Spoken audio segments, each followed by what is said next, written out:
Hey guys, welcome back to the channel. Today we're taking a look at how I do a precursor movement to a Copenhagen plank. This is going to be like an adduction exercise that helps lead into the Copenhagen plank, which I know I struggled with first getting into, and so a lot of people probably struggle with. But first, as always, you should not be performing any exercises you see on the internet unless you've been cleared by a medical professional to do so. At no point am I having any numbness, tingling, pain, or throbbing. If I did, I would stop and talk to a medical professional because it's a sign that something other than exercise is going on. And please don't forget to like, comment, and subscribe. It's really helping with the algorithm. Now, this is how I do a variation of a side plank that is focused on my hip adductors. Now, the first thing I need is a bench just like this. The second thing I need to do is get into a side plank position. So I can come down and come up. So if I'm too close, my ribs are going to bump right into it, so I'm going to brace out just a little bit further. And you notice that my feet are staggered. I'm going to come down and pull up. So on my lower hip, I'm using my hip abductors. I'm pushing the world away. But on my lead leg, I'm pulling with my adductors to pull myself to neutral. And I come in, and I come out. Down towards the floor, up and out.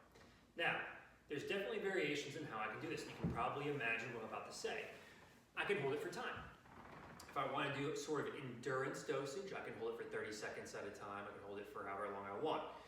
If I'm trying to train for a movement, like let's say a golf swing or something like that, well then it just makes sense. I'm going to get back in that position and I'm going to practice like this, because it's a movement.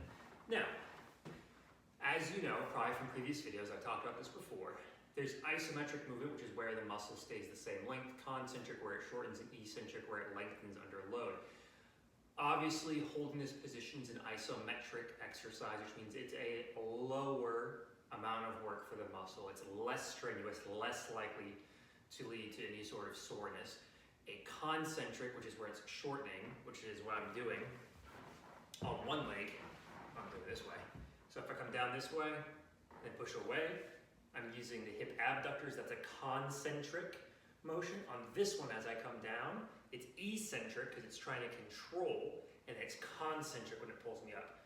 So each hip is doing a different motion and a different muscle group when it comes down versus when it comes up.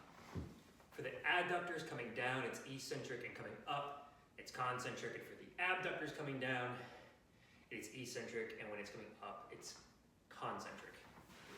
So, I typically, for myself, I dose these for sets of like 15 to 20. I usually do 3 sets of them because I'm doing a movement. I'm movement based. I am a human being, and my profession and my hobbies require movement. I'm not holding it statically because I'm just not standing in a lunged position for that long. I am getting into a lunged position to do rotational things or to bowl or to do things like that. So that's why I personally like to dose it for 3 sets of 15 to 20.